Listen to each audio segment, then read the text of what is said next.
Là, ce matin, je vous invite à ouvrir votre Bible à Actes chapitre 10. Actes chapitre 10, et nous poursuivons là notre étude de ce livre si merveilleux où nous voyons la main et la puissance de Dieu agir, n'est-ce pas? Là où l'Église prend forme, l'Église démarre et après bouleverse le monde entier par le message de l'Évangile. Et donc, là, nous allons lire 33 versets ensemble, donc tenez bon jusqu'à la fin les 33 versets. Ça semble être long, mais en fait, à la fin, c'est une histoire, et une histoire qui passe vite et qui est racontée rapidement. Et donc, Actes chapitre 10, à partir du verset 1er, la Bible nous dit ceci. Il y avait à Césarée un homme nommé Corneille, centenier dans la cohorte dite italienne. Cet homme était pieux et craignait Dieu avec toute sa maison. Il faisait beaucoup d'aumônes au peuple et priait Dieu continuellement. Vers la 9e heure, donc vers 15 heures de l'après-midi, 15 heures du jour, il vit clairement dans une vision un ange de Dieu qui entra chez lui et qui lui dit « Corneille ».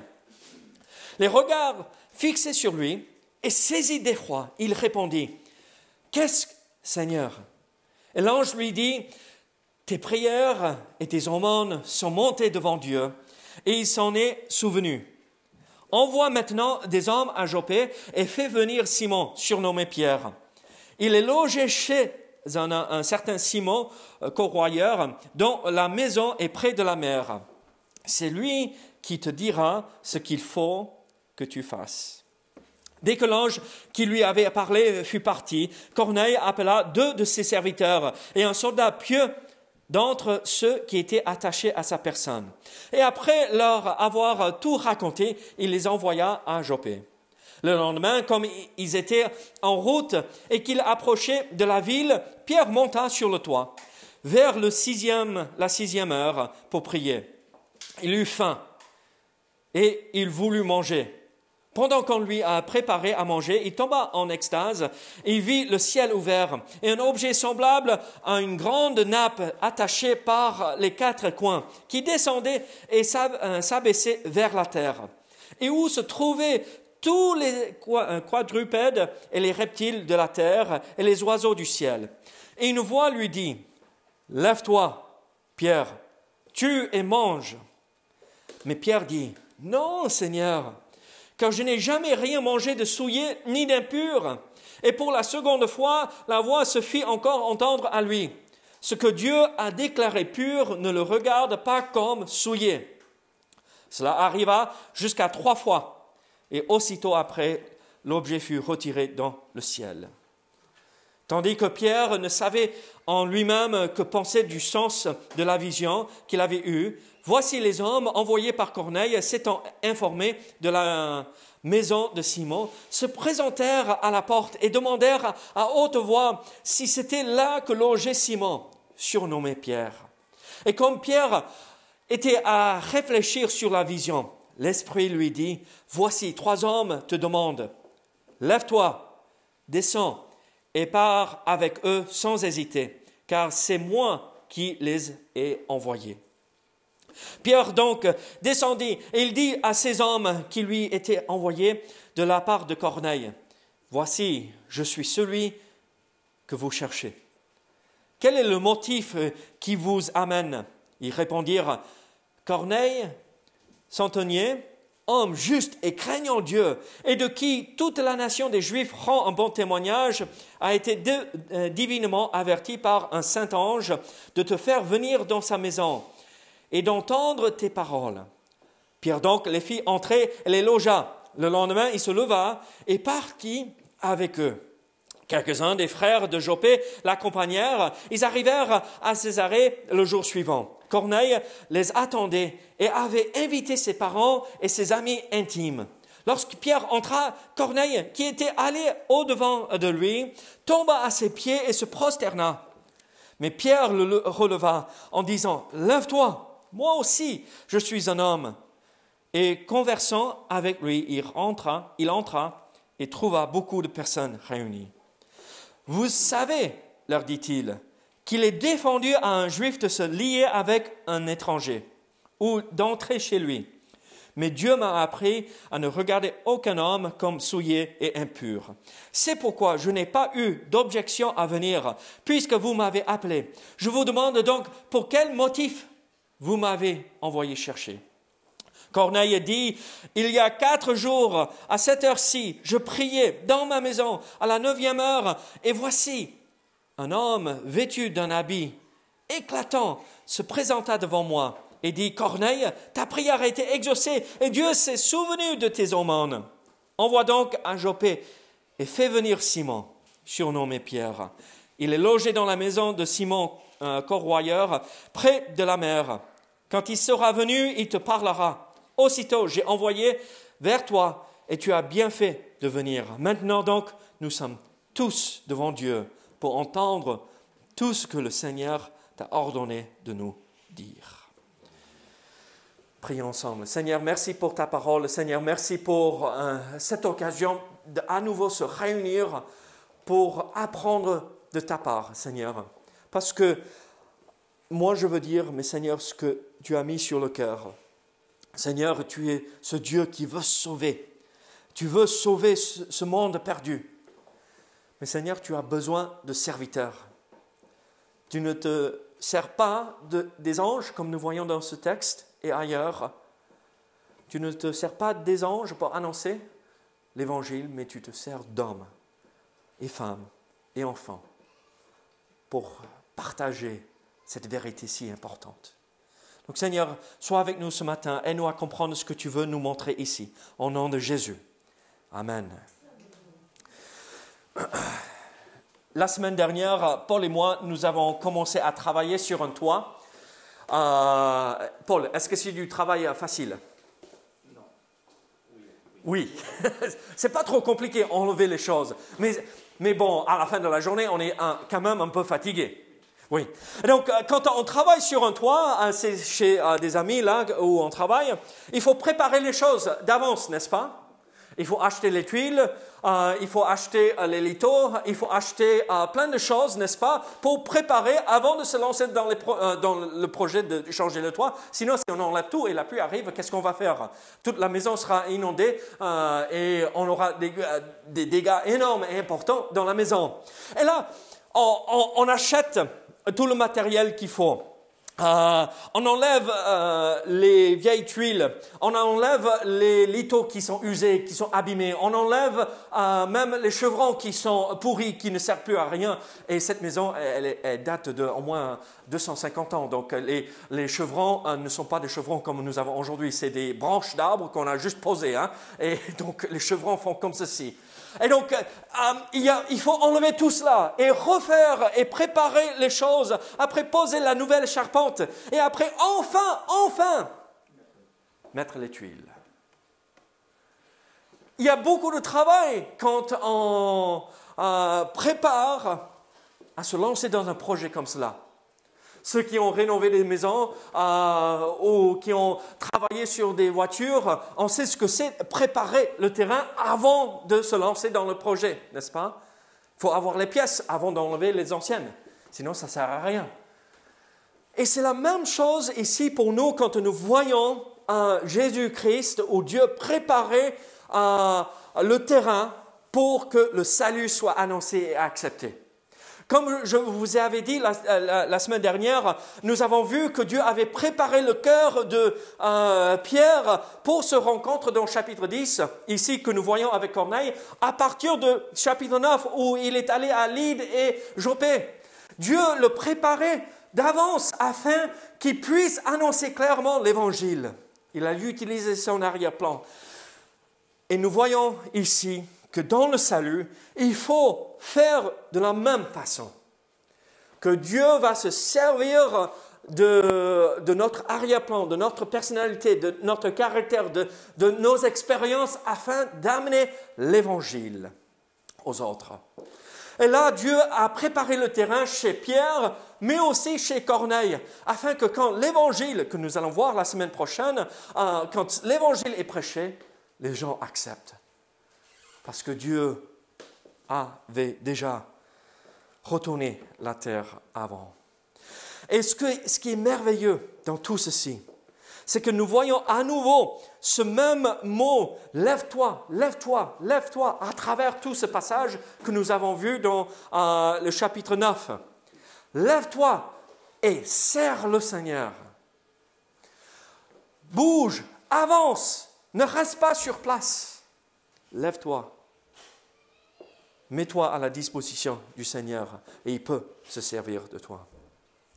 Là, ici, nous pouvons dire, en fait, c'est la préparation pour le salut. Mais en lisant tout le chapitre 10, là, à partir de verset 19, nous voyons que c'est l'Esprit qui pousse Pierre à parler, n'est-ce pas? À la fin, pendant la prédication de l'Évangile, nous voyons que l'Esprit de Dieu, le Saint-Esprit, agit dans le cœur des gens qui sont présents et ils comprennent le message de l'Évangile et il vient habiter en eux en permanence. Et alors, on pourrait voir ceci comme l'accomplissement de ces promesses que Jésus avait données, n'est-ce pas? Qu'en fait, il enverrait le Saint-Esprit pour convaincre le monde de la justice, du jugement, et préparer le cœur pour accepter le message de l'Évangile. Alors, ici, nous avons devant nous, en fait, cette réalité. Dieu veut que vous et moi, ses enfants, que nous soyons, que nous permettions au Saint-Esprit de se servir de nous afin d'annoncer l'Évangile. C'est lui qui nous parle, qui nous fait avancer pour proclamer l'Évangile. C'est lui qui nous convainc, il faut maintenant agir et partager. Alors, comment a-t-il fait ici dans ce passage? Comment fait-il, pas exactement comme nous voyons ici chaque fois, mais comment fait-il en règle générale? Et c'est ce que nous allons voir aujourd'hui. Dans les versets 1 à 8, nous voyons ceci. Comment Dieu a préparé le terrain pour que l'Évangile soit annoncé. En fait, il a préparé le cœur de l'inconverti, celui qui ne connaissait pas Jésus-Christ comme sauveur. Regardez versets 1 à 8 à nouveau. Nous n'allons pas forcément lire tout, mais ici, Corneille nous est présenté. Il y avait un homme nommé Corneille, centenier de la cohorte dite italienne. Donc là, nous voyons que c'est un homme assez important. Il n'est pas simple soldat, il a des hommes sous lui qui doivent obéir à ce qu'il dit. Et là, en lisant ce passage, le nom qu'il a, il a combien d'hommes qui sont sous ses ordres? 100. C'est assez simple, n'est-ce pas? Centenier, 100. Mais il fait partie de la cohorte dite italienne. Combien de gens y a-t-il dans une cohorte? Je sais, aucune idée, David. Hein? Il y a 600. Donc, il y a 6 centeniers avec 100 hommes sous leur ordre qui sont ensemble et qui travaillent comme une compagnie dans l'armée. Et là, donc, ce n'est pas juste n'importe qui, ce n'est pas juste un soldat romain, quelconque, c'est un homme qui a une certaine autorité. Et c'est un homme qui est respecté par ceux qui l'entourent. Et regardez comment Dieu avait préparé le cœur et la vie de cet homme. Il y avait un homme à Césarée nommé Corneille, centenier dans la cohorte dite italienne. Cet homme était pieux et craignait Dieu. Avec toute sa maison, il faisait beaucoup d'aumônes au peuple et priait Dieu continuellement. Waouh! Déjà, c'était un homme qui cherchait Dieu. Il voulait connaître Dieu le mieux possible, mais il n'avait pas compris le message de l'Évangile, la foi en Jésus-Christ. Et là, on le décrit comme pieux. Un homme pieux. Un homme honnête, pur, intègre. Un homme qui craignait Dieu. La crainte, comme on a entendu dans la prière, la crainte, c'est le respect, n'est-ce pas? C'est savoir que nous avons affaire avec le Dieu créateur, le Dieu tout-puissant. Il faut être devant lui et l'écouter. Il faisait des aumônes. Il faisait l'aumône. Il donnait aux autres, au peuple. Et il priait. Là, quand nous voyons comment il est décrit, en fait, et comme ses serviteurs l'ont décrit à Pierre quand ils l'ont rencontré, vous savez ce qu'on pourrait dire, mais alors, il n'a pas besoin de Dieu. Il a tout en place, n'est-ce pas? Il prie, et il aide son prochain, et il est pieux, il craigne Dieu, il connaît Dieu, mais alors, qu'est-ce qu'il lui faut de plus? Il lui faut Jésus. Vous savez, tout change. La foi ne suffit pas. Lui, on pourrait dire, la foi, il avait la foi dans le vrai Dieu, le seul Dieu existant. Il faisait tout, sa vie était en règle, il n'y avait aucun souci avec cet homme, mais il lui manquait quelque chose. Et en fait, ce n'est pas simplement avoir la foi qui sauve, mais l'objet de la foi est tellement important. Et lui manquait Jésus-Christ dans sa vie. Croire en Dieu ne suffit pas. La Bible nous dit que les démons croient et tremblent. Mais il faut reconnaître Jésus comme sauveur, l'accepter personnellement pour soi-même. Et c'est là où tout change, tout bascule. Et Dieu intervient dans la situation. Et alors, il était là, il priait, il avait l'habitude de prier apparemment. Et là, un ange lui apparaît. Et l'ange lui dit, il lui explique, tes prières ont été entendues. Dieu a entendu tes prières. Maintenant, va chercher Pierre. Pierre, l'apôtre. Le premier entre les 11 ou les 12. Celui qui était là pour prêcher le jour de la Pentecôte quand il a ouvert avec les clés que Dieu lui avait confiées par rapport à l'Église au peuple juif, après aux Samaritains et après maintenant aux païens, aux non-juifs. Va chercher cet homme et il vous expliquera. Et il vous donnera tous les détails et toutes les vérités nécessaires. Et donc, Dieu lui parle à travers un simple serviteur, un ange. Mes amis, ce que moi je vois ici, c'est que quand Dieu prépare les gens pour entendre le message de l'Évangile, il leur parle et leur convainc de leur besoin d'un sauveur. Vous et moi, peut-être nous pourrions être ceux qui apportent ce message. Mais il est important de comprendre que juste parce que quelqu'un est religieux et a la foi, ça ne suffit pas. Il faut qu'ils aient Christ et Christ seul. Nous chantons en Jésus seul est mon espoir, n'est-ce pas? Un de nos cantiques préférés. Mais c'est une vérité importante, fondamentale de nos convictions. Jésus seul.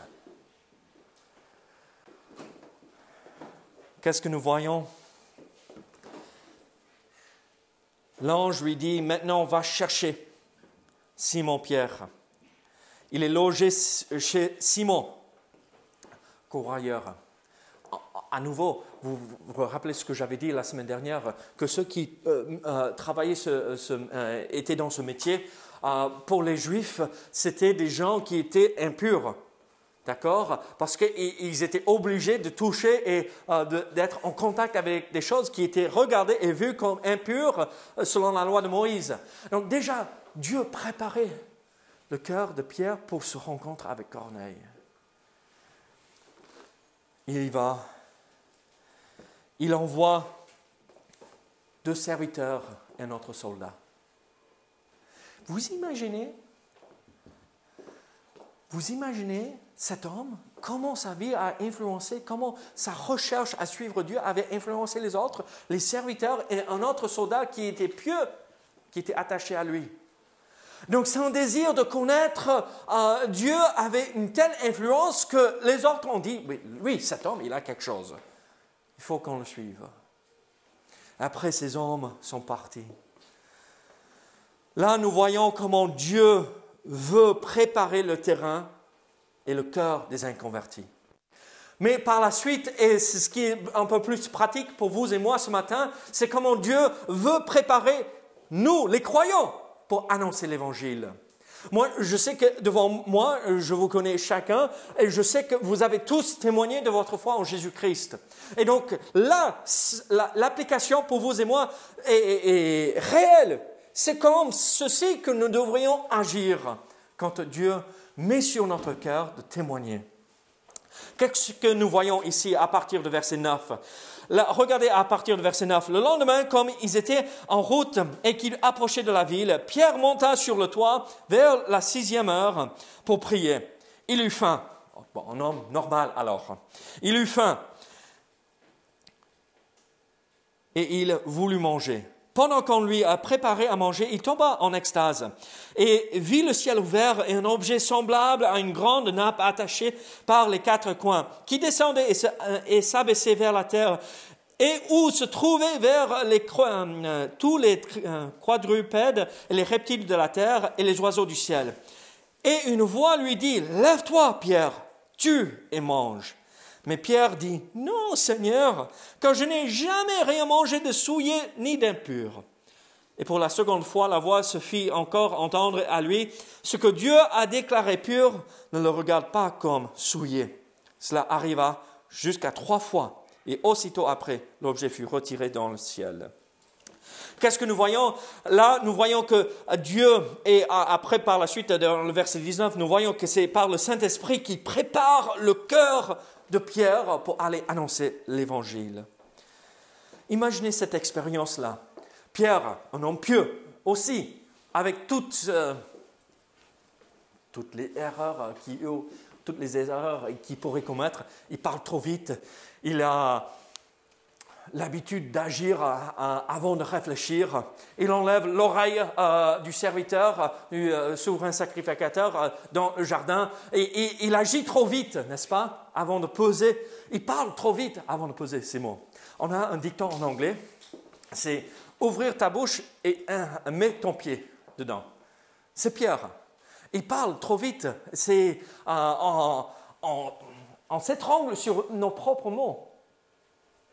Là, le problème avec Pierre, c'est ça.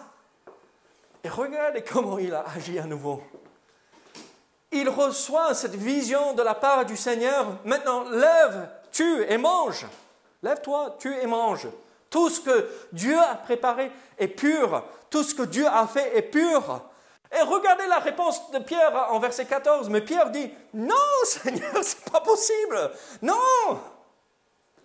Mais alors, si Dieu me parle, est-ce que je vais oser dire non? Malheureusement, oui. Nous, les humains, très souvent, on dit non à Dieu. Peut-être pas de cette façon. Peut-être pas aussi flagrant. Roger, lève-toi. Réponds non. Non. Tu vois ce que je veux dire? Caris, lève-toi. Elle capte beaucoup plus. C'est comment papa rigole. Regardez, nous faisons ça trop souvent. Yann. Oh. C'est là le problème la plupart du temps avec nous. Dieu nous appelle Paul. Et on est là. Quoi? On ne dit pas non, mais on dit non. Le cœur de Pierre avait quand même changé. Là, les autres fois, vous vous rappelez les 3 fois que Pierre avait dit non. Les premières fois, il a dit non, absolument non. C'était, dans la langue originale, c'était carrément non, Seigneur. Et là, c'est un autre mot, d'accord? C'est non, Seigneur? Peut-être non. Un peu plus subtil. Parce que maintenant, il sait que peut-être je me trompe. Peut-être je ne comprends pas ce que le Seigneur est en train de me dire. Parfois, nous allons agir et dire non, Seigneur. Mais il ne faut pas le dire catégoriquement, non, Seigneur, je ne vais jamais faire cela. Mais Seigneur, peut-être on a envie de dire non. Mais notre réaction devrait être plutôt comme ceci. Seigneur, je ne comprends pas. Est-ce que j'ai mal compris ce que tu es en train de me dire? Montre-moi comment faire. Et nous voyons la grâce, la bonté du Seigneur. Il le fait 3 fois. Peut-être, pour rappeler à Pierre, tu m'as renié 3 fois, n'est-ce pas? je t'avais dit, je t'avais posé la question, est-ce que tu m'aimes, Pierre? 3 fois. Tu m'as répondu, oui, je t'aime bien, je t'aime bien. Et la 3e fois, oui, je t'aime, Seigneur. Et là, Pierre a complètement compris, a entièrement compris ce que le Seigneur voulait dire. Tout ce que Dieu a fait est bon et merveilleux.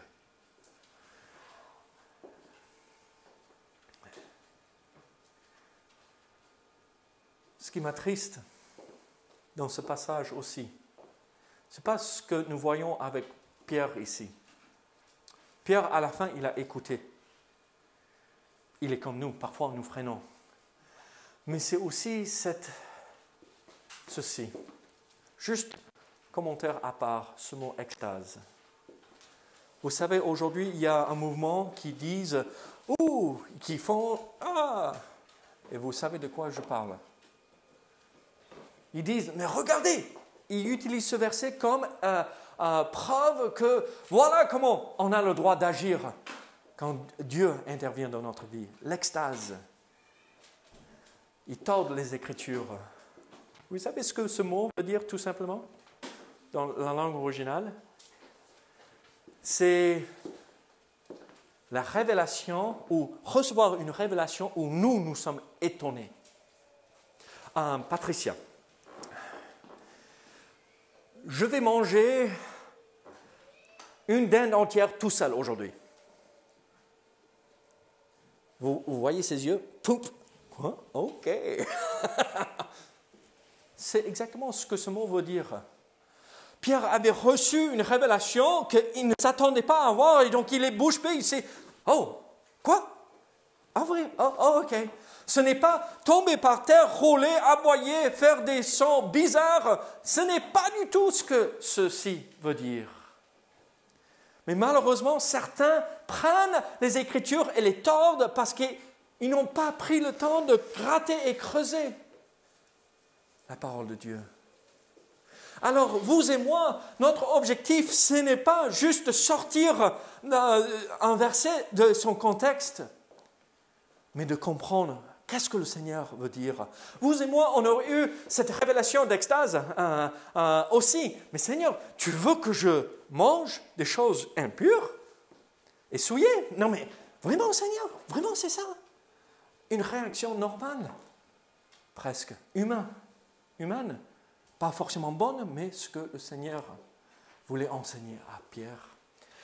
Alors, nous revenons à cette importance de creuser et de chercher partout dans les Écritures. Ne pas tomber dans l'erreur parce que nous comprenons mal un seul verset.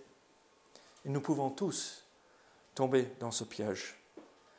Regardez par la suite ce qui se passe. Tandis que Pierre ne savait en lui-même que penser du sens de la vision, verset 17, qu'il avait eu. Voici les hommes envoyés par Corneille, s'étant informés de la maison de Simon, se présentèrent à la porte et demandèrent à haute voix si c'était là que logeait Simon surnommé Pierre. Et comme Pierre était à réfléchir sur la vision, l'Esprit lui dit, voici 3 hommes te demandent, lève-toi, descends et pars avec eux sans hésiter, car c'est moi qui les a envoyés. Alors, qu'est-ce que nous voyons ici à nouveau? Dieu vient confirmer dans le cœur de Pierre, oui, c'est ça ce que je veux que tu fasses. Ne t'inquiète pas, ce n'est pas parce qu'ils sont des non-juifs, des païens, que tu n'es pas autorisé d'aller les accompagner. Vas-y, tout ce que j'ai fait est pur et saint. C'est une leçon importante pour nous de comprendre. Une église qui refuse d'aller vers un certain peuple ou une certaine catégorie de la société n'accomplit pas la volonté de Dieu. Dieu aime chacun et chacune. Il n'y a pas... Cette église est française et cette église est... dans notre région, on a beaucoup d'églises tziganes, n'est-ce pas? De gens de voyage. On ne devrait pas avoir ça. Ça ne devrait pas exister dans le corps de Christ. Nous sommes tous enfants de Dieu. Nous sommes tous du même sang, comme la Bible dit dans l'Épître aux Romains. Nous sommes tous de la même race humaine. Dieu n'a pas fait de différence. Il n'est pas là pour respecter un certain groupe ou un autre. Il est mort pour les Français, comme pour les Américains, malheureusement, les Américains encore, comme les Africains, comme les gens de voyage, comme les gens qui viennent de ce pays-là, perdu, au milieu de la France, la Corrèze. Comme en Picardie. Tu viens de Picardie, c'est ça, si je me rappelle. Ah, oui, oui. Suriname. Boy, besoin. Ah, vous imaginez? Regardez. Dieu aime chacun. Qui suis-je pour dire non, Seigneur, je ne peux pas aller vers cette personne parce que Dieu est mort pour cette personne, aussi bien qu'il est mort pour moi. Il l'aime autant que moi. Alors, à moi de faire ce pas et aller vers tous ceux qui veulent entendre. Qu'est-ce que nous voyons de plus? L'expérience de Pierre nous prépare cette vision de la nappe qui descend. Et à nouveau, nous voyons ce mot « Lève-toi, Pierre, agis ». Lève-toi et va rencontrer les personnes. Les versets 17 à 22. Pierre donc descendit, il dit à ces hommes qui lui étaient envoyés de la part de Corneille, « Voici, je suis celui que vous cherchez. Quel est le motif qui vous amène ?» Ils répondirent, « Corneille nous a envoyés. » Alors, mes amis, nous voyons cette réalité. Dieu prépare le terrain de l'inconverti et du converti. Et regardez le résultat par la suite, à partir de verset 23. Quand Dieu et les gens écoutent la voix de Dieu à travers son Saint-Esprit qui nous parle et qui nous convainc des choses chez l'incroyant, l'inconverti et chez le croyant. Regardez à partir de verset 23, qu'est-ce que nous voyons ici à partir de verset 23? Pierre donc les fit entrer et les logea le lendemain. Il se leva et partit avec eux. Donc c'était un voyage de 2 jours, donc, parce que nous voyons 4 jours plus tard, le 4e jour, donc un voyage de 2 jours. Ils arrivèrent à Césarée le jour suivant. Corneille les attendait et avait invité ses parents et ses amis intimes. Lorsque Pierre entra, Corneille, qui était allé au-devant de lui, tomba à ses pieds et se prosterna. Mais Pierre le leva en disant, « Lève-toi !» À nouveau, nous voyons ceci. « Lève-toi ! Ce n'est pas à toi de m'adorer, mais on adore Dieu seul. Moi aussi, je suis un homme. » Et conversant avec lui, il entra et trouva beaucoup de personnes réunies. Qu'est-ce que nous voyons? Quel est le résultat? En fait, l'humilité dans ce rencontre entre Pierre et Corneille. Pierre dit, moi je suis personne. Pierre aurait pu dire, mais moi je suis un des apôtres de Jésus-Christ, choisi particulièrement par Jésus pour avoir les clés du royaume, pour ouvrir la porte à l'Église, à ces groupes de personnes, les Juifs, les Samaritains et après les non-Juifs. Mais Pierre dit, non, non. Je suis un homme. Je suis un simple homme, un simple serviteur de Dieu. Et vous voyez Corneille, celui qui a l'habitude d'être servi par les autres, avec 100 hommes sous ses ordres, qu'est-ce qu'il fait? Par erreur, il tombe pour l'adorer. Et il se prosterne. Le mot là, c'est aussi avec l'idée d'adoration. Et Pierre dit, non, non, non, non, non, il ne faut pas faire ça. Le résultat, c'est l'humilité et beaucoup sont là pour entendre le message de l'Évangile. Toute la famille de Corneille, ses amis intimes. Mes amis, si nous voulons être utilisés pour annoncer l'Évangile, si nous voulons voir des gens venir au Seigneur, vous et moi, il faut que nous restions dans l'humilité. Ce qui devrait nous caractériser en tant qu'Église, c'est l'humilité. Pas autre chose. L'humilité dans le sens où nous ne sommes pas mieux que les autres. Nous ne sommes pas les seuls à détenir la vérité, parce que si nous croyons être les seuls à avoir découvert quelque chose, oula, et le reste du corps de Christ, qu'est-ce qui se passe?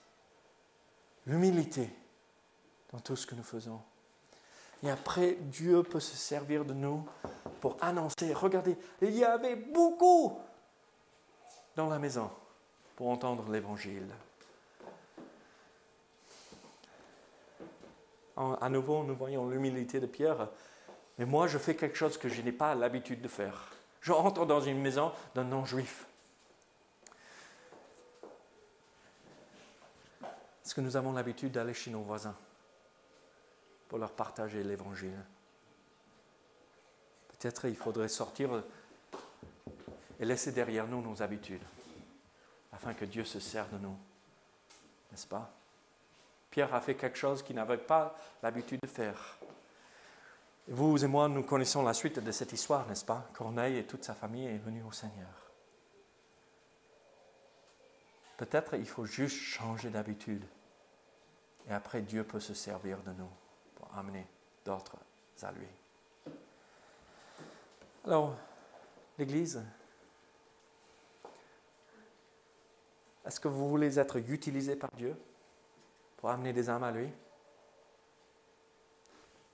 Permettez à Dieu de préparer votre cœur à l'encontre des autres qui ne le connaissent pas. En sachant, en ayant cette confiance que Dieu travaille déjà le cœur des autres devant nous, que nous allons rencontrer. Restons humbles, comme Pierre et Corneille étaient, et après, Dieu accomplit le reste. Soyons des serviteurs prêts à se lever pour servir notre Sauveur. Prions ensemble. Seigneur, merci pour ta parole. Seigneur, merci pour tout ce que tu nous montres ici. Aide-nous à être caractérisés par l'humilité.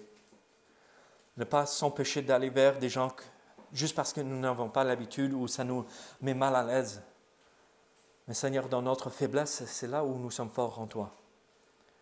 Et que tu peux vraiment se servir de nous pour propager ce message qui sauve. Seigneur, aide-nous à être sensibles à l'œuvre de ton Saint-Esprit. Au nom de Jésus. Amen.